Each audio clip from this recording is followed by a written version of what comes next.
اللہ نے توجہ چاہوں گا اپنے حبیب سے یہ خطاب کیا، وَلَسَوْفَ يُعْطِيكَ رَبُّكَ، بہت جلد تمہارا رب تمہیں اپنی ایک عطا کے ذریعے سے فترضا، راضی کرے گا۔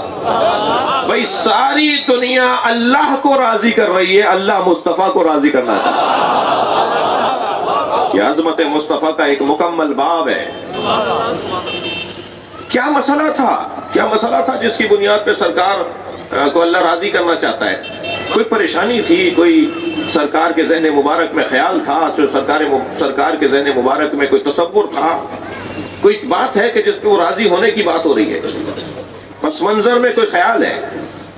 جیسے غدیر کے موقع پہ یہ جو لہجہ آیا ہے نا اللہ کا، إِن لَمْ تَفْعَلْ فَمَا بَلَّغْتَ رِسَالَتَهُ، اگر یہ کام نہیں کیا تو کچھ بھی نہیں کیا، یہ لہجہ بتا رہا ہے کہ سرکار کے ذہن مبارک میں خیال تھا کہ اگر میں نے اعلان ولایت علی کر دیا تو فساد پھیلے گا۔ تو اللہ نے دو پیغام دیے کہ ایک تو اگر یہ نہیں کیا تو کچھ نہیں کیا، اور دوسرا وَاللَّهُ يَعْصِمُكَ مِنَ النَّاسِ، اللہ تمہیں لوگوں کے شر سے بچائے گا۔ اس کا مطلب ہے کہ سرکار کے ذہن مبارک میں کوئی شر پھیلنے کا تصور تھا کہ میں اعلان ولایت علی کروں گا تو فساد ہوگا، جھگڑا ہوگا، کوئی کھڑا ہوگا، کوئی شور مچائے گا۔ اچھا، مشاہدہ بھی تھا سرکار کا، یہ تو میں جب اپنا اعلان کر رہا تھا کہ جب 3 دن تک کھانا کھانے کے بعد یہ فساد پھیلاتے رہے، یہ تو پھر علی کا اعلان ہو رہا ہے۔ جب میرے اعلان پر ہی یہ ان سے ہضم نہیں ہو رہا تھا، دعوت ذو العشیرہ میں اعلان نبوت ہی ان سے ہضم نہیں ہو رہا تھا، تو اعلان ولایت ان سے ہضم کیسے ہوگا؟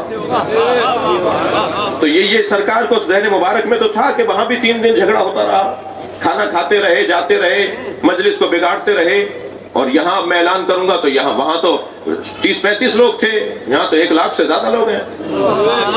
تو سرکار کے ذہن مبارک میں کچھ تھا، لیکن اللہ نے اعلان کیا اگر آپ نے یہ نہیں کہا تو کچھ بھی نہیں کہا، اور لوگوں کے شر سے اللہ آپ کو بچائے گا۔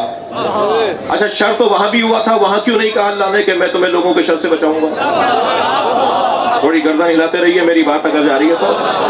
دعوت ذو العشیرہ میں جھگڑا تو ہوا، مگر وہاں اللہ نے نہیں کہا کہ میں تمہیں لوگوں کے شر سے بچاؤں گا۔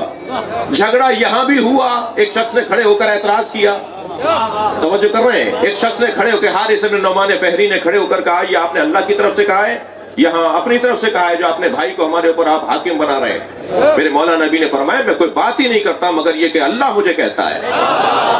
تو کہنے لگا اگر اللہ ہی نے کہا ہے تو پھر اللہ سے کہیے کہ وہ آسمان سے پتھر گرائے اور مجھے مار ڈالے۔ یہ بھی آپ نے دیکھ لیا کہ بغض علی کا بیمار عذاب ہی مانگتا ہے۔ توجہ کر رہے ہیں؟ اور سرکار نے بد دعا کی ہو، مجھے تو نہیں ملتا۔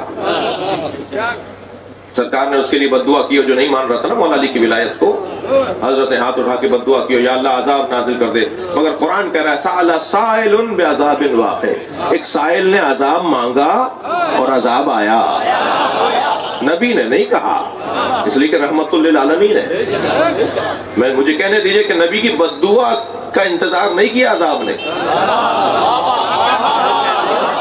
بڑی عنایت، بہت شکر گزار آپ کے توجہ کا۔ میرا سوال پلٹا رہا ہوں اپنا کہ دعوت ذو العشیرہ میں بھی فساد ہوا، مگر اللہ نے نہیں کہا کہ میں تمہیں لوگوں کے شر سے بچاؤں گا، اور غدیر میں بھی فساد ہوا مگر اللہ نے کہا میں تمہیں لوگوں کے شر سے بچاؤں گا، تم اپنا کام کرو میں تمہیں بچاؤں گا۔ بہت طویل بھی بات کر سکتا ہوں اس مرحلے پر، اور مختصر ایک جملہ بھی ہدیہ کر سکتا ہوں، تو مختصر ہدیہ کر رہا ہوں، اور وہ ہدیہ کلام یہ ہے کہ وہاں اللہ نے اس لیے نہیں کہا کہ میں لوگوں کے شر سے بچاؤں گا، اس لیے کہ وہاں حفاظت کے لیے ابو طالب تھے۔ صلوات پڑھیں محمد و آل محمد۔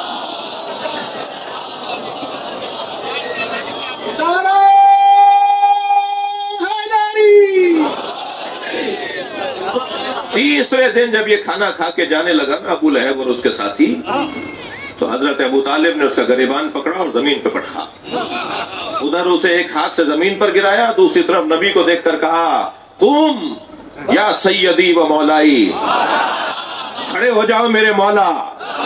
بڑے جگر کی بات ہے اپنے بچے کو اپنا مولا ماننا۔ قوم یا سیدی،